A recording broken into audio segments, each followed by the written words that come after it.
Better days ahead. For sure. This was the final step. Yep. Now the countdown begins. Dropping my dad off at federal prison, the whole situation is surreal. All I can think about is how my dad's not going to be here for maybe 2 years. Well, how are you guys all doing? It's weird because I feel like we've talked about this all year, like preparing for it, you know, and like now it's here. It's like, here. I don't know, it's just weird whenever we're going through a tough call or something stressful comes up, you just kind of automatically rely on him. And I think we can all say that we have over the years. Yeah. We'll definitely need some voice of reason and some advice. I'm here to help in any way I can. I promise you nobody cares more than I do. And nobody wants it to succeed more than I do. It's hitting me that I'm the only parent. And I know they're adults, but I think they're just so buried with everything going on. I want them to just have fun again, and this will get better. You know, life will get better. I love you, boys. We'll get through it. We'll not only get through it, we'll be better off. Allie, do you want to go to the back? Yeah. Allie and Allie? Yeah. Hi, Bubs. Hi, Bubbas. Allie, how was Texas? How was Steven meeting the family? It was good.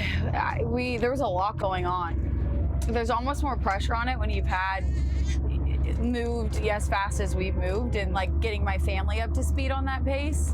The pressure of that, and then with everything going on, like His attention was probably also not fully on. Right. What did your dad think about Steven? My dad has always said if you have to ask, that's your answer. Like that's always been his thing. And he didn't say anything. My family's the most important thing to me, and I've messed it up in the past, maybe being with people that they didn't approve of. But I told him I would never do that again. Like, I have to verbally hear, like, we're giving you the go. We see this for you. We love this for you. It's a big deal to me. It wasn't the best timing, and he was super flustered. Meanwhile, trying to have conversations, getting to know some of my friends, some of my family.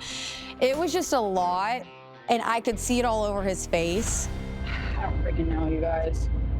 And obviously, like, when you first start dating, you know, they really do say you don't know someone until 6 months. Like, that's true. And you guys know this better than me. I'm, like, laughing at myself at the beginning where I was like, I've never seen Steven get mad. Yeah. I'm sure Steven's told you, but him and I have been having a few conversations about the tallow business. Yeah. And I know he wants to bring himself and you into that.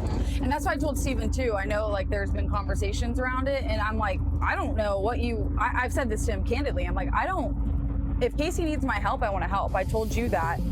Steven wants me to have ownership in this business. Kacie's probably thinking, this chick came in asking for ownership. I was not a part of these conversations. I was just told like I don't know. Kacie's probably confused. Steve and I haven't really been seeing eye to eye on it, so. Yeah.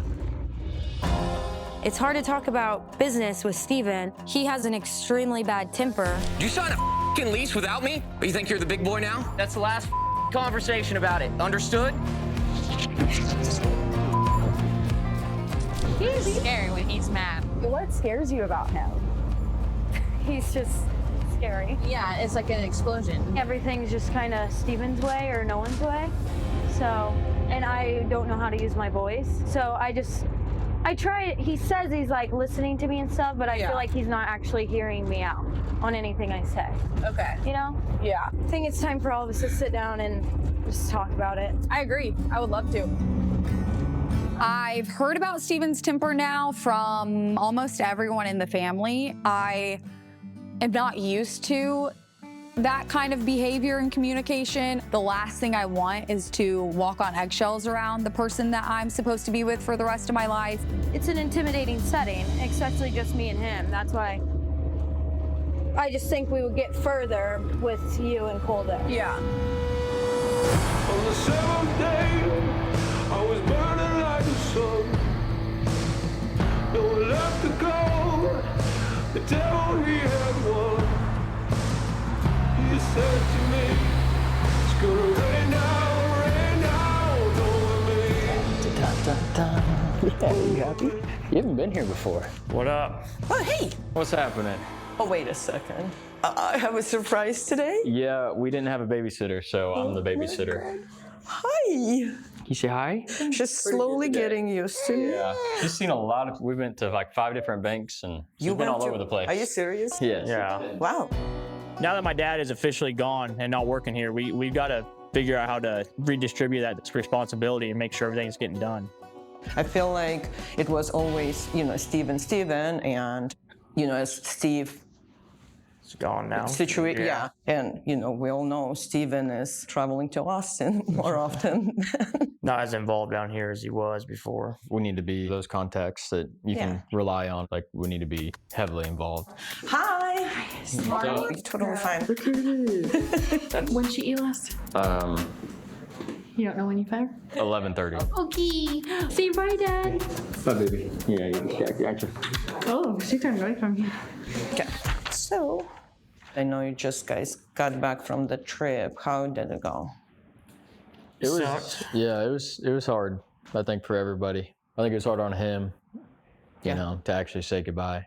Yeah, I wish I was there, but obviously somebody had to be here. You're doing more for him by staying busy and making sure the companies are running than, taking care of business. Yeah, I agree.